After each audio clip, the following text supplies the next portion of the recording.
Hello, my name is Jordan, and I'm going to be going over patch 1.4 for the Cycle Frontier.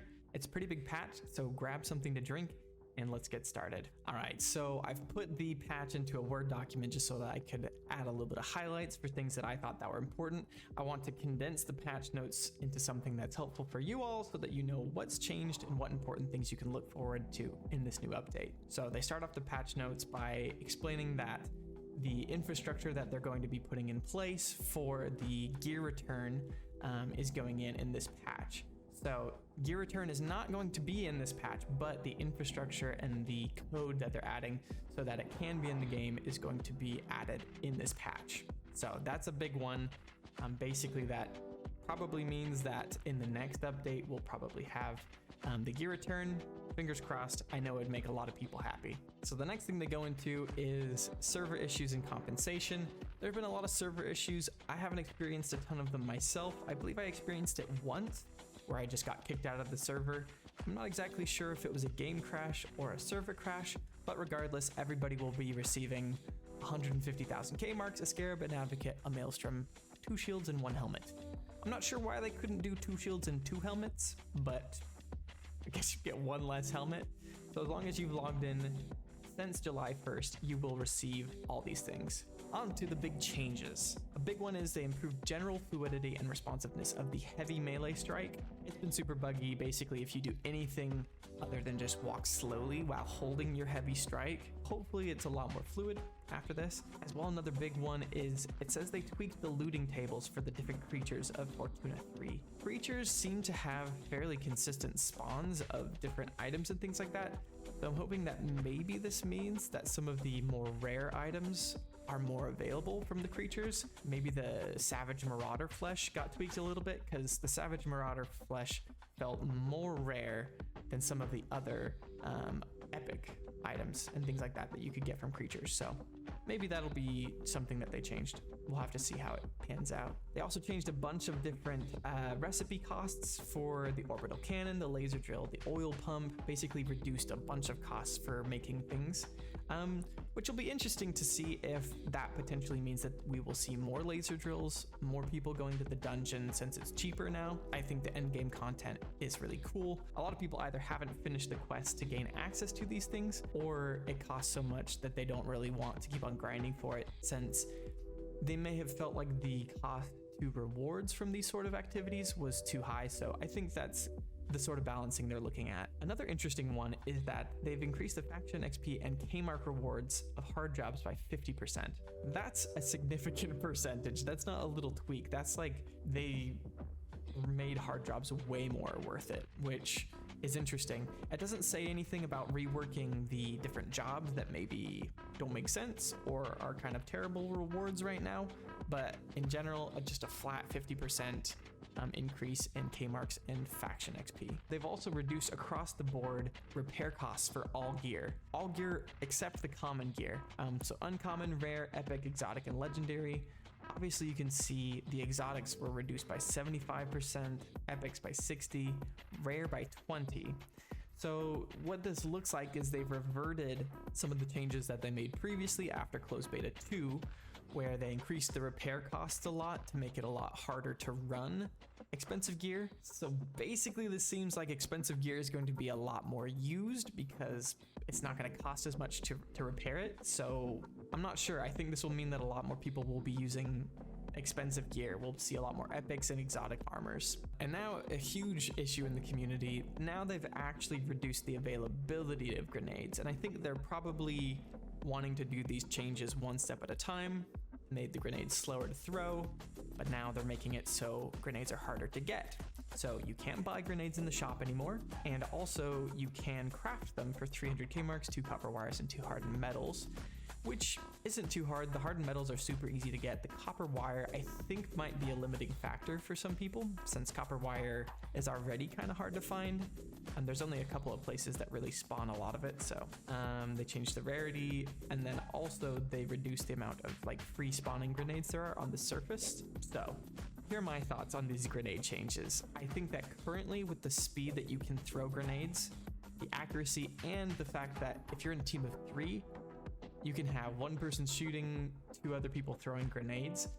I I think that the speed at which you can throw grenades is still too high, especially since there is no limit to the amount of grenades that you can have in your inventory. So even though the availability of grenades will be less, there are still going to be people that will grind for the crafting materials, and they will still craft a ton of grenades. They will still bring in a ton of grenades. And that's not even to mention the fact that this change doesn't affect any grenades that people have purchased before this patch.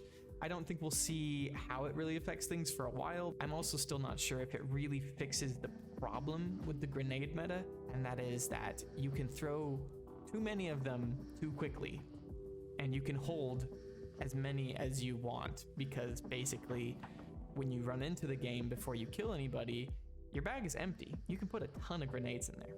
I just don't think that this is necessarily going to fix everything, but it might make it better. So optimistic. And then on to a ton of bug fixes. I'm just going to mention some of them. I'm not going to go over all of them. If you want to look in the full patch notes, I'll put the link in the description and you can go check it all out there. But I wanted to mention a couple of really important ones. They've improved general performance. So if anybody has an underperforming PC, a budget PC, or anything like that, that means that foliage, rendering distance, those things are going to improve.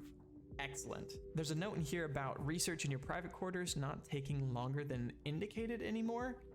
It says taking 1 second longer than indicated. So I'm not sure if this is actually fixing the issue where you upgrade your player quarters and the time that it should have taken has passed, yet it looks like you've never done the upgrade and it doesn't say that it's currently in progress. So I'm not sure if that's the bug fix that they've done. It sounds like there was a different bug that was causing it to say that it was finished and then 1 second later to actually be finished. So maybe it's a bit more responsive in that way. I think that the other issue is more frustrating because it looks like it's just bugged out and you've lost all of your materials, when in fact you really haven't lost all your materials. So hopefully they fix that bug soon. I know that one's been a big issue for a lot of people. Tweaked the maps a bit further, floating objects, misaligned buttons, inescapable pits. I know this has been a big frustration for a lot of people. I think the map flow has gotten incredibly better. It is much easier to traverse around Crescent Falls now. I think there's probably some tunnels and things like that that people don't even know about yet. I keep on learning about new pathways around the map, so that's great. But the places where you can get stuck is so frustrating. The amount of just little holes that you can find. I know there's a bunch of places with the tree roots where you can get stuck.